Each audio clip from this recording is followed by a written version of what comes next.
Hey, welcome to How to Build Your Own Home. We are here at the Pine Valley North job, a very beautiful cabin in the mountains of southwestern Utah. And I want to talk about bottlenecks. Right now at this job, we've completed all our mechanical inspections. Our framing is partial, and I'll explain why it's only partially passed. But let's do a walkthrough, and I want to talk about bottlenecks, things to watch out for, things to plan for on this job. So let's go up close, and then we'll go inside as well.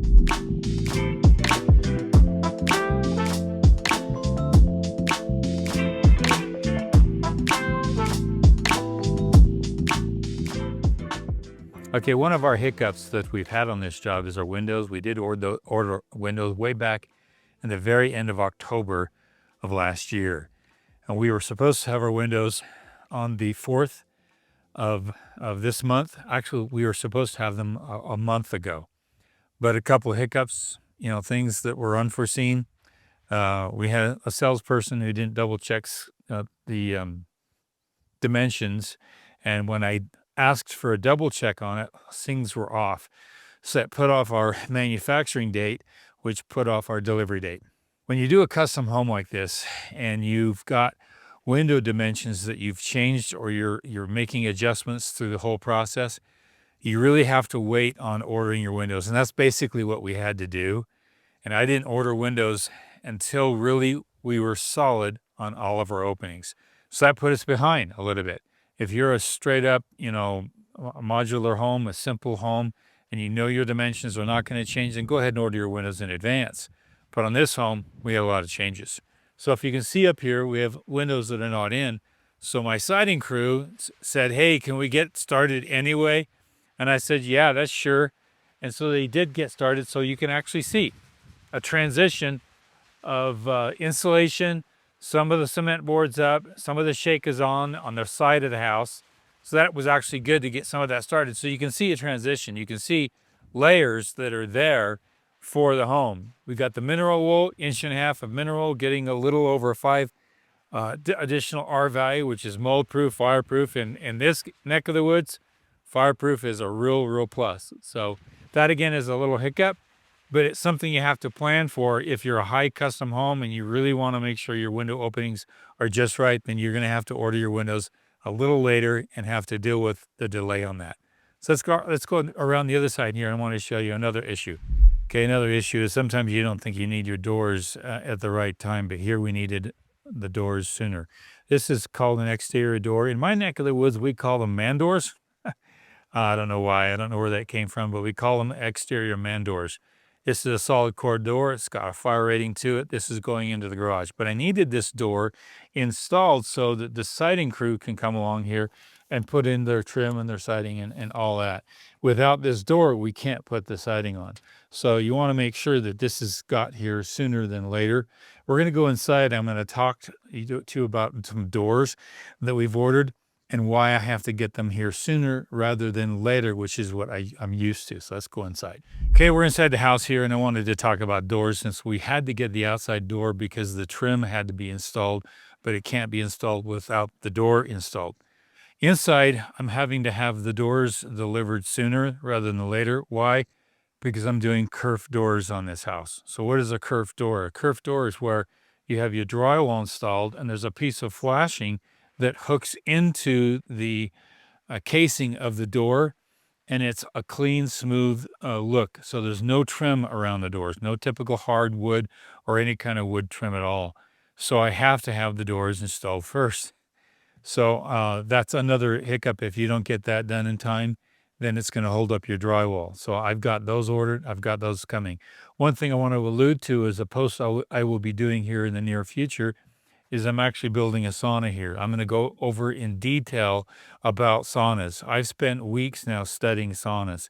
I know a lot about building science, and that's really helped me to know how to build a sauna. So I'm going to do a post on this, and this is a sauna we've got. I'm going to walk you through that. It's going to be pretty exciting. So look forward to that one to come. Let's go over here by the fireplace. Okay, just one other issue that you want to kind of look forward to is if you do any masonry on the inside of the home, that can be kind of a real obstacle. And why am I saying that? Because masonry is a messy job and they can dominate the environment.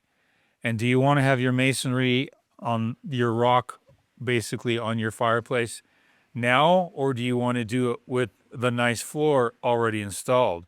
There's a lot of things to think about there. Well, if you look at down below there, I'm going to have the masonry go all the way to the floor. Now, do I want to take the floor up to the masonry and try to score it, make it look nice? I don't want that. I want the masonry to go on top of the floor, but I don't want the mason to install after the flooring is installed. See all these weird little things you think about when you're trying to schedule and time things? So we've ordered a piece of the flooring. We're going to put some tape on the flooring. We'll put it down there. We're not going to install that flooring.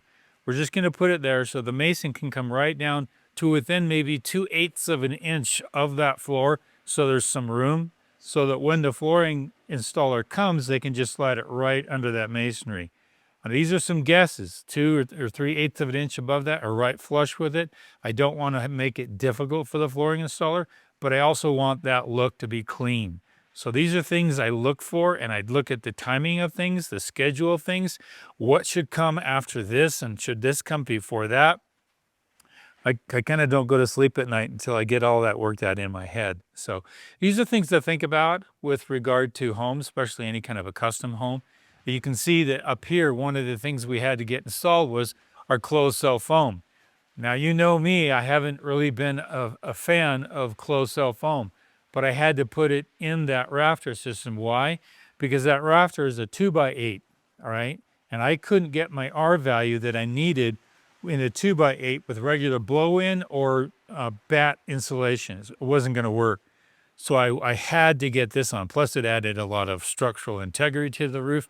But if you see, I've got some 2x6s right on top of all that. That's where some beam structures, some faux beams are going to be installed. So here's that step-by-step process. I get those 2x6s installed, and they're perfectly aligned. We actually put markers on the floor, and we line those up just perfectly so they're proportional up on the ceiling. Once those are installed, then I had the blow-in or the closed cell foam sprayed in, and it was shaved off and all that kind of stuff.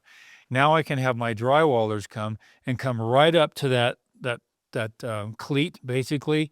And then once that's done and tape and texture is all done, we can actually install the beams right on top of that. So the beams are going to be on top of the drywall. I'm not going to try to butt that drywall up to the beam.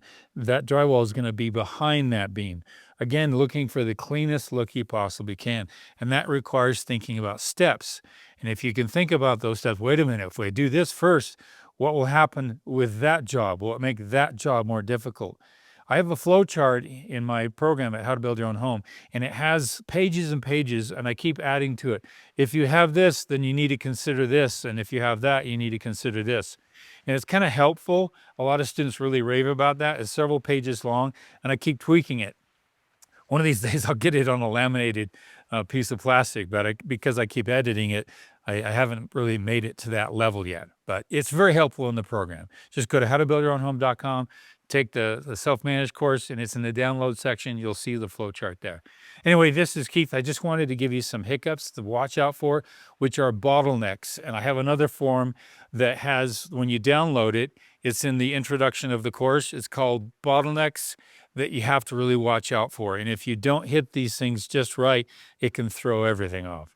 So these are things to watch for. And if you don't have those in your mind and prepared, the typical owner builder builds a home in 9 to 12 months. An experienced builder can build a home in 6 to 8 months. Just tract homes that big developers do, they can get those done in about 4 months, pending weather and stuff like that.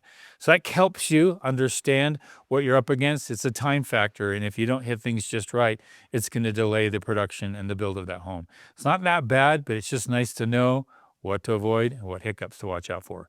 This is How to Build Your Own Home, talking about bottlenecks.